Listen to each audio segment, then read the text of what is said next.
menjelaskan bagian unsur intrinsik. Saya Yuni Fadila akan menjelaskan bagian unsur ekstrinsik. Saya Fikri Abdullah akan menjelaskan bagian gaya bahasa.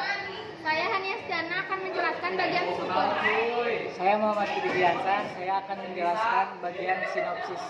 Saya Najul Fikri Daud akan menjelaskan bagian deskripsi.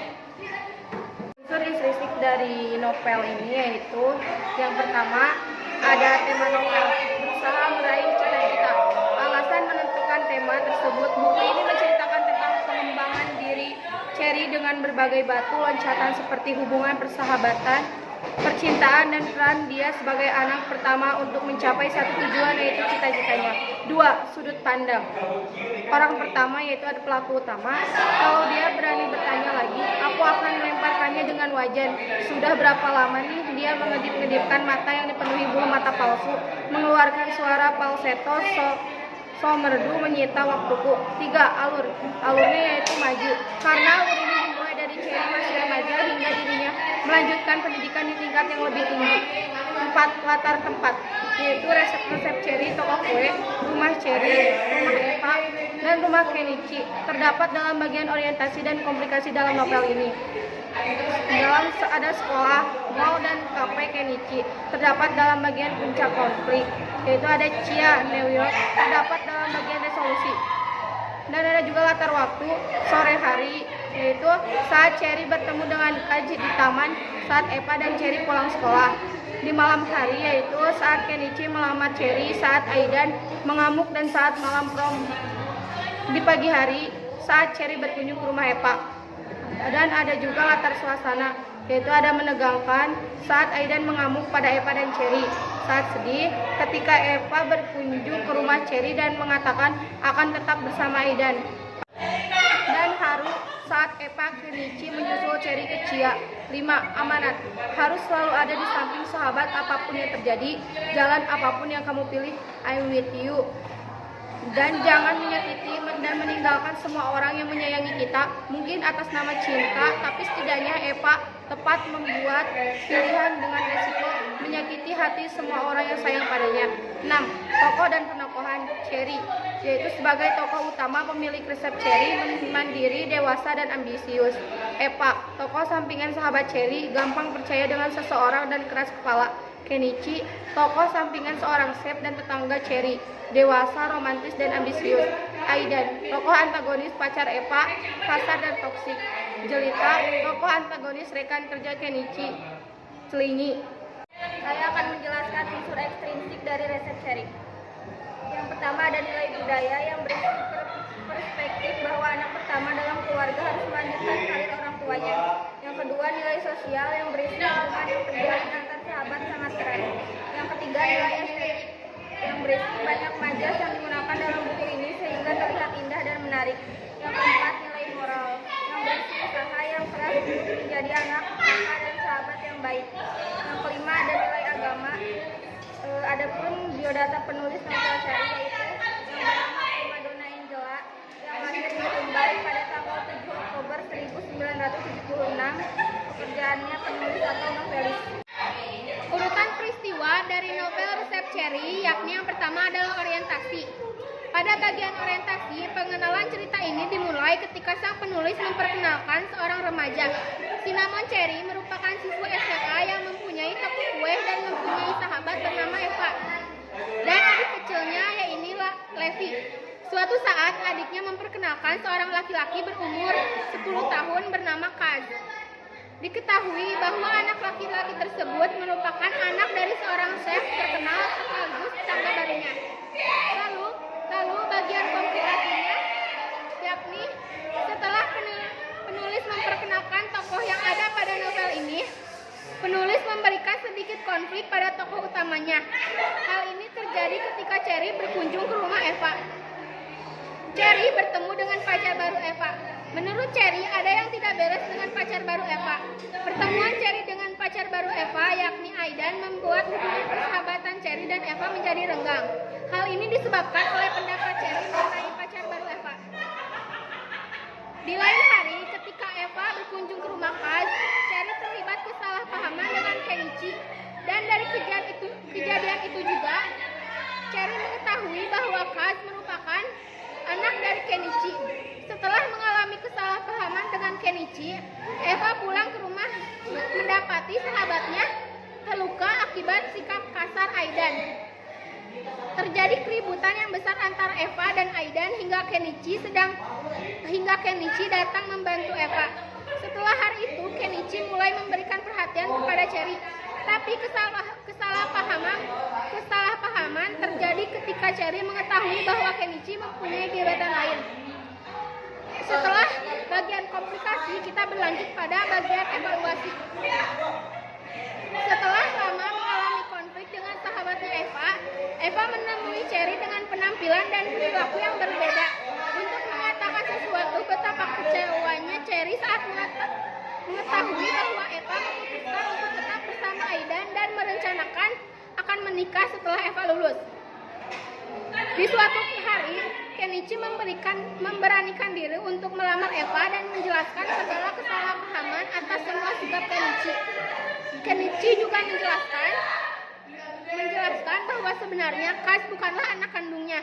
Akan tetapi, kesalahpahaman kembali terjadi saat Eva kembali salah paham saat melihat Kenichi dan Jelita berpelukan setelah Cherry menerima lamaran Kenichi. Setelah terjadi berbagai konflik di evaluasi, selanjutnya adalah bagian resolusi. Cherry memutuskan bersekolah di CIA dan dia sudah hidup tenang di sana. Akan tetapi, tetap saja kenangan masa lalu masih menghantui Cherry. Suatu hari, keluarga Cherry mengunjungi Cherry di CIA. Bertepatan dengan itu, Cherry kembali bertemu dengan Eva.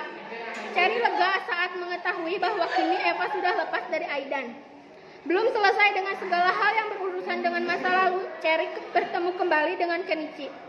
Di sana, Cherry memutuskan untuk bersikap dewasa dengan memilih mendengarkan kembali penjelasan Kenichi terhadap peristiwa setahun yang lalu, di mana juga Cherry kembali menerima ajakan menikah dari Kenichi.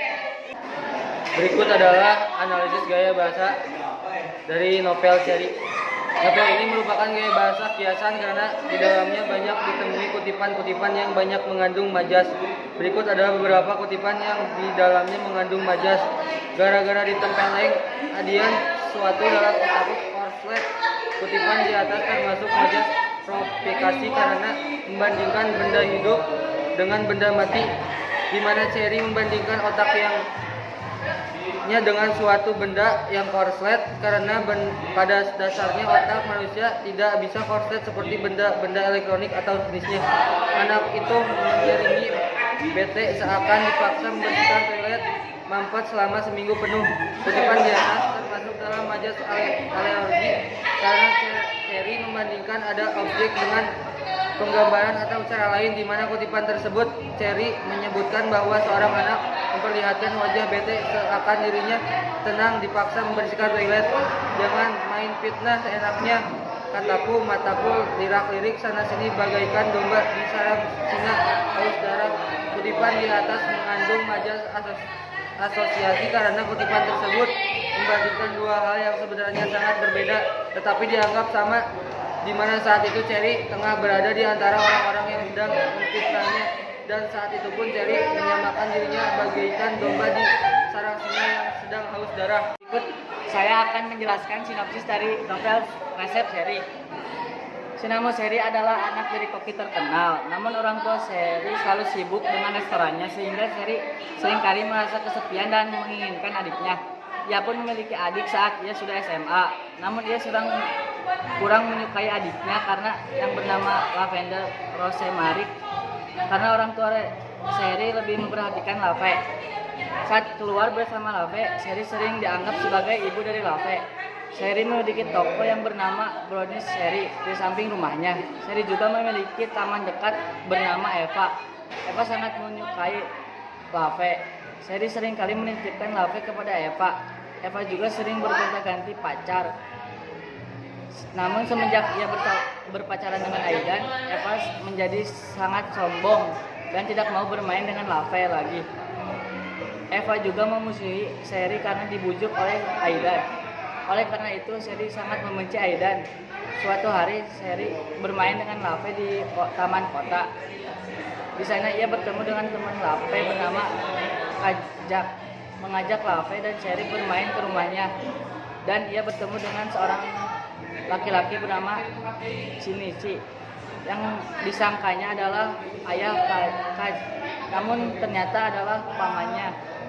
Awal Shinichi sangat menyebalkan, namun lama-lama Sherry mulai mengetahui bahwa cenderung itu tampak baik dan sabar. Sherry pun jatuh cinta kepada Shinichi. Ternyata Shinichi adalah koki terkenal. Sherry dan Shinichi pun semakin dekat. Ia sering makan pagi di rumah Sherry dan mengantarkan Sherry ke sekolah. Sherry sangat suka memasak. Oleh karena itu, sepupu Sherry yang bernama Simon menyarankannya untuk memasuki kuliah di CAI dan Sherry menyetujuinya. Suatu hari, Kenichi mengajak Sherry ke restorannya dan mengungkapkan perasaan dan ingin menikahi Sherry. Bahkan ia bersedia menunggu hingga Sherry menyelesaikan kuliahnya. Akhir Sherry menerima dan memiliki nikah Sherry sesuai kuliah di CAI. Berikut saya akan menjelaskan resensi dari judul novel Resep Cherry. Identitas buku, judul buku Resep Cherry, pengarang Primadona Angela, penerbit Gramedia Pustaka Utama, tahun terbit 1 Agustus 2008, tebal buku 267 halaman, genre romantis, fiksi, untuk remaja. Buku Resep Cherry ini adalah buku yang ditulis oleh Primadona Angela. Buku ini tergolong buku teen lit yang ditujukan untuk remaja. Buku ini menceritakan tentang romantisme remaja yang sedang jatuh cinta. Primadona Angela sendiri adalah seorang penulis sekaligus ibu dari 2 anaknya yang bernama Riordan Azan Zen dan Sachika Hania Evereska. Donna juga membuat dan menjual manik-manik di toko online untuk menyalurkan tekanan dan stresnya. Donna juga sangat menyukai dunia kuliner. Resep Cherry adalah karyanya yang ke-11. Karyanya yang lain yaitu Quarter Life Fear, Balang Licious, Love at First Fall, Jangan Berkedip, Quarter Life Dilemma, Big Brother Complex, Resep Cinta, Kintaholic, DJ dan JD, dan Kue Ripa Pita. Buku ini merupakan buku yang ditujukan untuk remaja. Buku ini memiliki gaya penulisan yang santai sehingga pembaca dapat menikmati setiap alur cerita serta mudah memahami apa yang disampaikan penulis dalam cerita tersebut. Penggunaan sudut pandang orang pertama membuat kita seolah-olah masuk ke dalam cerita dan membuat kita berimajinasi bahwa kita adalah pemeran utamanya. Selain itu, di setiap akhir bab juga dicantumkan resep makanan yang berhubungan dengan isi bab tersebut. Cinnamon Cherry adalah anak dari koki terkenal. Orang tua Cherry selalu sibuk dengan restorannya sehingga Cherry seringkali merasa kesepian dan menginginkan adik. Ia pun memiliki adik saat ia sudah SMA. Namun ia kurang menyukai adiknya karena yang bernama Lavender Rosemary karena orang tua Cherry lebih memperhatikan Levi. Saat keluar bersama Levi, Cherry seringkali dianggap sebagai ibu dari Levi. Cherry memiliki toko yang bernama Brownies Cherry di samping rumahnya. Cherry juga memiliki teman dekat bernama Eva. Eva sangat menyukai Levi. Cherry seringkali menitipkan Levi kepada Eva. Eva juga sering bergonta-ganti pacar, namun semenjak ia berpacaran dengan Aidan, Eva menjadi sangat sombong dan tidak mau bermain dengan Levi lagi. Eva juga memusuhi Cherry karena dibujuk oleh Aidan. Oleh karena itu, Cherry sangat membenci Aidan. Suatu hari, Cherry bermain bersama Levi di taman kota. Di sana ia bertemu teman Levi bernama Kaskas, mengajak Levi dan Cherry bermain ke rumahnya. Dan ia bertemu dengan seorang laki-laki bernama Kenichi yang disangkanya adalah ayah Kaz, namun ternyata adalah pamannya. Awalnya Kenichi sangat menyebalkan, namun lama-kelamaan Cherry mulai mengetahui bahwa Kenichi itu tampan, baik, dan sabar. Cherry pun jatuh cinta kepada Kenichi. Ternyata Kenichi adalah koki terkenal. Cherry dan Kenichi pun semakin dekat. Ia sering makan pagi di rumah Cherry dan mengantar Cherry ke sekolah. Cherry sangat suka memasak, oleh karena itu, sepupu Cherry yang bernama Simon menyarankannya untuk memasuki kuliah di CAI. Dan Cherry menyetujuinya. Suatu hari, Kenichi mengajak Cherry ke restorannya dan mengungkapkan perasaannya dan ingin menikahi Cherry. Bahkan ia bersedia menunggu hingga Cherry menyelesaikan kuliahnya. Akhirnya, Cherry menerimanya dan mereka menikah setelah Cherry menyelesaikan kuliahnya di CAI. Kelebihan buku ini adalah mudah dipahami karena bahasa yang digunakan tidak terlalu berat namun juga tidak terlalu ringan. Bahasanya sederhana dan baik. Ceritanya yang disajikan juga menuntut serba bab yang satu dengan yang lainnya saling berkaitan. Sudut pandang orang pertama yang disajikan membuat kita seolah-olah menjadi pemeran utama dalam cerita. Selain itu, di bagian akhir bab juga dicantumkan resep makanan yang tentunya dapat menjadi esensi memasak para pembaca novel, khususnya remaja yang ingin belajar memasak. Jadi, novel ini tidak hanya sebagai media hiburan, juga dapat dijadikan sebagai bahan pembelajaran resep-resep unik yang disajikan oleh penulis. Cerita yang disajikan merupakan cerita sehari-hari sehingga pembaca dapat menikmatinya dan memahaminya dengan baik. Namun buku ini juga memiliki kekurangan di mana cerita percintaan yang disajikan sangat umum di era sekarang. Banyak sekali novel-novel yang mengangkat cerita percintaan seperti ini. Selain itu, gambar wajah manusia pada bagian cover terkesan aneh karena fitur wajahnya kurang sempurna di mana hanya terdapat satu alis di gambarnya. Kesempurnaan cover yang sangat penting mengingat cover adalah hal pertama kali dilihat oleh pembaca sebelum membaca keseluruhan isi buku. Meskipun mempunyai kelemahan, kelebihan yang dimiliki oleh buku ini dapat menutupi kelemahannya karena melemahnya hanya beberapa saja. Secara keseluruhan, buku ini sudah tergolong cukup bagus. Dengan demikian, buku ini sangat dianjurkan untuk para remaja yang ingin mencoba merasakan sensasi berbeda pada saat membaca, di mana selain terhibur mereka juga dapat belajar memasak. Sekian bedah novel dari kelompok kami. Mohon maaf bila ada salah kata. Wassalamualaikum warahmatullahi wabarakatuh.